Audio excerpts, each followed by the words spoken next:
ایک قہوہ بتانا چاہتا ہوں. یہ قہوہ ایسا زبردست ہے کہ آپ کو دنیا کی ہر چیز بھلوا دے گا. اس کو ہلکا کوٹ لیں اور کوٹنے کے بعد جو ہے اس کو اسی طرح جیسے پتی ابالتے ہیں ایسے ابالیں، چاہے دودھ ملا لیں، بغیر دودھ کے استعمال کریں. ہر موسم میں اور خاص طور پہ موجودہ موسم، اس میں تو یہ قہوے کی کمال ہے. یہ بھی ایک راز ہے، اس کا فارمولہ ایک راز ہے. یہ یہاں نا لاہور میں ریلوے روڈ ہے، لاہور میں اسٹیشن سے ریلوے روڈ ہے، وہاں ایک بلڈنگ ہے، اس کا نام ہے امرت دھارا بلڈنگ. ایک ہندو کی بہت پرانی بلڈنگ ہے. وہ دور تھا آدھے آنے کی اور بعض اوقات اس سے بھی کم قیمت کی بوتل ملتی تھی، اس کا نام امرت دھارا تھا. وہ ہر بیماری کا فرسٹ ایڈ تھا، ایمرجنسی علاج تھا. اتنی زیادہ بکتی تھی گمان اور خیال سے بات تھا. اور اس کے مالک کی بہت بڑی بڑی بلڈنگز تھی، بہت بڑی بڑی، ہر بڑے شہر میں، دلی میں، بمبے میں، کلکتہ میں، لاہور میں وغیرہ. تو انہوں نے ایک قہوہ نکالا اس دور میں. اس کی ایک سادہ سی پیکنگ ہوتی تھی، لیکن اس دور کی شاندار پیکنگ تھی کہ یہ قہوہ وہ ہے. ان کا دعویٰ تھا کہ جو شخص بستر مرگ پہ ہے، بس موت کے لیے آپ اس کے ہاتھ پاؤں سیدھے کر رہے ہیں، اس کے منہ میں چند قطرے قہوے کے ڈال دیں، بندہ اٹھ کے بیٹھ جائے گا. اور اس کے بڑے فائدے، بہت فائدے، میں اس کے فائدے انشاءاللہ بتاؤں گا. اس کے پھر فارمولے کو، اس کے نسخے کو لینے کے لیے بڑے لوگوں نے کوشش کی، بہت زیادہ لوگوں نے کوشش کی. اس کے فارمولے کو ایک بندے نے لیا اس سے. ایک گلاب دیوی ہسپتال ہے لاہور میں. یہ اس دور میں جنگل تھا، آپ کے فیروز پور روڈ پہ.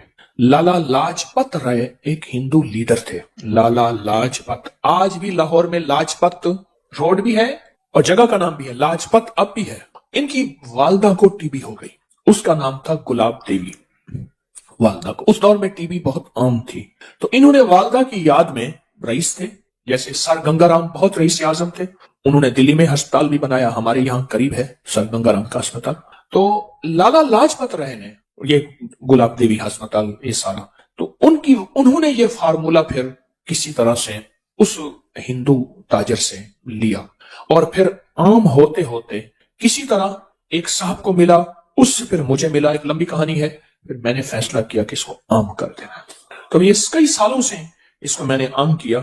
یہ مجھے جہاں تک یاد ہے، میں نے اس کو جو عام کیا تھا وہ غالباً 1988 میں، کیونکہ مجھے 1988 میں اس کی تحریر کا ریکارڈ غالباً مل جائے گا جو میں نے لکھا تھا. 88 کو کتنے سال ہو گئے؟ 36 سال ہو گئے. تو یہ 36 سال سے تو میرے تجربات میں آ رہا. اگر میرا حافظہ ٹھیک کام کر رہا تو میں بھول نہیں رہا، تو 1988 میں میں نے اس کو لکھا تھا. اس کے فائدے، اس کے تجربے، اس کی بہت زیادہ، ہاں کتاب میں بھی ہے یہ. تو میں چاہ رہا ہوں یہ نیٹ پہ ڈال دیں، اللہ کی مخلوق کو فائدہ ہوگا. یہ دونوں ورقے ہی ڈال دیں، سارے یہ ڈال دیں اسی قہوے کے نام سے. تو یہ میں چاہتا ہوں کہ اسے اپنی دسترخوان کی زینت بنائیں. اس کے فائدے بتانا شروع ہو گیا نا تو پھر آپ مجھے قہوہ بنا لیں گے. ہمارے ایک بزرگ تھے، میں ایک دفعہ گیا تو میں ان سے محبت کرتا تھا. 96 سال کی عمر میں فوت ہو. حکیم آ رہا ہو، پیر، مجھے ہٹاؤ، مجھے گھول کے کھا جائے گا، مجھے گھول کے کھا جائے گا، ایسی بولتے تھے، اللہ والے تھے. یہ بہت عجب قہوہ ہے، بہت عجب قہوہ. اور لاکھوں لوگوں نے اس کو استعمال کیا. اور اس دور میں لاکھوں روپے اس بندے نے کمائے. اور اس دور کے لاکھوں، آج سے 100 سال پہلے سے زیادہ کے لاکھوں کا لاکھ آج کے کروڑ نہیں ہے، ارب بھی شاید نہ ہو، نہیں ارب بھی نہیں، شاید ارب سے بھی زیادہ ہو. یہ وہ چیز ہے. الحضرت رحمت اللہ علیہ، مولانا احمد رضا بریلوی صاحب رحمت اللہ علیہ نے یوں تو نہیں کہا کہ مصطفیٰ جان رحمت پہ لاکھوں سال. اس وقت تھا ہی لاکھ، 9 لکھا ہار، 9 لکھا بازار، لکھ. ہاں دعا ہوتی تھی، لکھ تیویں تھے، ہزار تھی، لکھ ہو جائے تو یہ دعا ہوتی تھی. یہ قہوہ بہت فائدے مند ہے. غلطی کی میں نے اس کو چھپوا کے نا آپ کو اس کو کاغذ دے دینا تھا. چلو اس میں نیٹ میں ڈال دیں گا، اس میں دیکھ لیں گے. اس کی پوسٹ اس کو ڈال دیں، ڈال کے نا تو ہر بندے کو یہ اپکری کی اس سے فائدہ ہو جائے گا. بادیاں خطائی 100 گرام، لونگ 20 گرام، دارچینی 20 گرام، بڑی الائچی چھلکا سمیت 20 گرام، چھوٹی الائچی چھلکا سمیت 50 گرام باریک پیس لیں. اور چوتھائی چمچ چھوٹی 1.5 کپ پانی میں ابالیں، 1 کپ رہ جائے، میٹھا ڈالیں، شاید جو بھی، اس کو چسکی پیئیں. بہت خوش رنگ بھی ہے، خوش ذائقہ بھی ہے. اور فائدے تو پھر آپ پوچھیں نا اس کے فائدے، کہ اس دور میں یہ اس کے فائدوں میں لکھا ہوا تھا کہ جس کے ہاتھ پاؤں جوڑ لیے ہوں اور بندہ بس الوداع، اس کے منہ میں اس کے چند قطرے ڈال دیں. یہ اس کے فائدوں میں اور بھی اس کے بہت فائدے ہیں.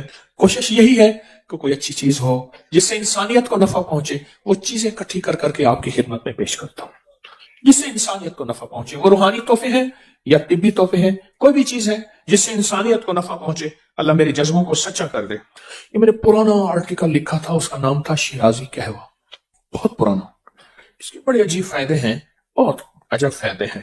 بادیاں خطائی 100 گرام لونگ، 20 گرام دار چینی، 20 گرام بڑی الائچی چھلکے سمیت، 20 گرام چھوٹی الائچی چھلکے سمیت، 50 گرام انار استعمال کریں. انار لیتے ہوئے نا یہ سوچیں کہ ہم باہر کی چیزیں کتنے کی لیتے ہیں جن کو کھاتے ہیں اور کھانے کے بعد الٹے ڈکار آتے ہیں، اور الٹے ڈکار آنے کے بعد رات کو خواب آتے ہیں. ہمارے انصاری صاحب رحمۃ اللہ علیہ یہاں سامنے بیٹھتے تھے، وہ فرماتے تھے، ہمارے ایک بابا جی تھے، وہ کہتے تھے ایک طرح صبح غصے میں آ گئے، مجھے جنات انجیکشن لگا رہے تھے، اٹھ کے اس نے ہاتھ مار دی. وہ اس طرح کی باتیں کرتے تھے. تو انصاری صاحب فرماتے تھے بھائی اس کو آلو گوبھی نہ کھلاؤ، اس کو گیس اٹھتا ہے، بادی اٹھتی ہے، پھر یہ اس طرح کی باتیں کرتا ہے. میں آج کچھ صحت کی باتیں بتا رہا ہوں، آج کچھ تندرستی کی باتیں بتا رہا ہوں. حدیث میں آتا ہے کہ انار میں ایک دانہ ایسا ہوتا ہے جو جنت سے آتا ہے، ہر انار میں. حضرت حسن بصری رحمت اللہ علیہ جب انار کھانے بیٹھتے تھے تو کوئی دانہ بھی نیچے نہیں گرنے دیتے تھے، کوئی دانہ بھی گم نہیں ہونے دیتے تھے. انار کے ایک ایک پرت کو کھول کھول کے اس میں سے دانہ نکالتے تھے. فرماتے تھے شاید یہ دانہ جنت کا ہو، شاید یہ دانہ جنت کا ہو، کیونکہ جنت میں انار کے بہت تذکرے ہیں. انار استعمال کیا. آج کل انار کا سیزن ہے، اور بہترین انار بتاؤں کون سا ہوتا ہے؟ جس میں ہلکا کھٹاس ہو. دہی کی سب سے بہترین ترتیب یہ ہے، دہی دنیا کا سب سے بہترین وہ ہے جس میں ہلکا کھٹاس ہو، اور جو سارا میٹھا دہی ہے وہ کچا ہے، وہ صحت نہیں ہے. دہی جو 100% پکا ہوتا ہے اس میں ہلکا کھٹاس آئے گا، اور اصلی دہی ہے ہی وہی. مجھے ایک صاحب نے ایک ٹوٹکا بتایا تھا جو میں نے بے شمار لوگوں کو بتایا پیٹ بڑھنے کا. یہ آپ ازاربند باندھتے ہیں تو ازاربند کی گرہ، یہ میرے ہاتھ میں گرہ ہے، یہ ناف کے اندر ہو، یہ ناف کے اندر ہو، بس یہ اس وقت یہ میری ناف کے اندر ہے.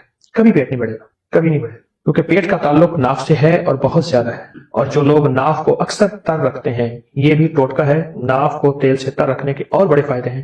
ایک فائدہ یہ بھی ہے کہ پیٹ نہیں بڑھنے دیتے. ناف کو تیل سے تر رکھیں، بہترین زندگی، صحت مند زندگی. چھوٹی چھوٹی چیزیں بتا رہا ہوں آپ کو، اور میں آپ کو ایسی چیزیں بتا رہا ہوں جس میں آپ کی زندگی میں مشکلات مسائل نہیں ہیں، الجھنے نہیں. آپ کی زندگی بالکل صحت مند زندگی، بہت صحت مند زندگی. یہ چھوٹے سے ٹوٹکے ہیں. ایک قہوہ بتانا چاہوں گا جس میں میں چاہوں گا کہ آپ وہ اپنی قہوہ اپنی دسترخوان کی زینت بنائیں، اور وہ قہوہ میں چاہوں گا کہ آپ ضرور استعمال کریں. اس کے میں نے بہت فائدے دیکھے ہیں، چند فائدے بتاتا بھی ہوں، قہوے کی ترکیب بھی بتاتا ہوں، اور چند فائدے بھی اس کے بتاتا ہوں. یہ قہوہ آپ کھانے سے پہلے، کھانے کے درمیان، کھانے کے بعد، اس کا تعلق ایسے کھانے سے نہیں ہے. دن میں 2-3 دفعہ یہ قہوہ پیے، چسکی چسکی چسکی چسکی، گھونٹ گھونٹ نہیں. آپ یہ قہوہ گھونٹ گھونٹ نہیں، چسکی چسکی یہ قہوہ پیے. جب یہ قہوہ پیئیں گے آپ، کچھ ہی دنوں کے بعد آپ کے جسم میں ایک تبدیلی ہے، اور اس قہوے سے جو بیماریاں جاتی ہیں وہ بیماریاں ذرا آپ غور سے سنتے چلے جائیں اور سمجھتے چلے جائیں. اس بیماریوں میں آپ توجہ کرتے چلے. موٹاپے کا تو دشمن ہے یہ قہوہ، کولیسٹرول کا، چربی کا، یوریا اور یورک ایسڈ جو بڑھ گیا ہو اور کہتے ہیں دنیا کی کسی دوا سے نہیں جاتا، اس کا یہ بہترین علاج ہے. یورک ایسڈ کا، موٹاپے کا، جسمانی کمزوری کا، اعصابی کمزوری کا، یہ بہت ہی بے مثال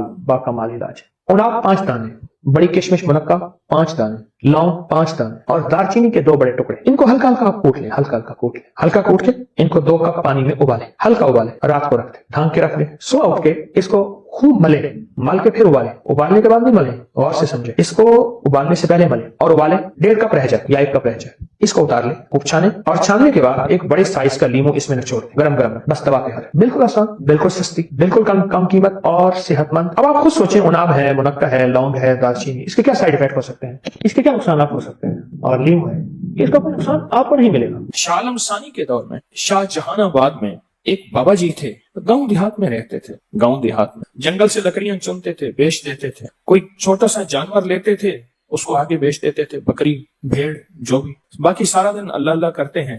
تو یہ پیشے کر کے آپ اپنا پیٹ پالتے ہیں اور کسی سے سوال نہیں. تو بادشاہ نے کہا، مغل بادشاہ نے، مجھے اس سے بلاؤ. ان کے پاس گئے تو مغل بادشاہ نے اٹھتے ہوئے انہیں ایک اشرفیوں کی تھیلی بڑی محبت سے کہنے لگے، آپ لے جائیں، میرے پاس بہت اشرفی.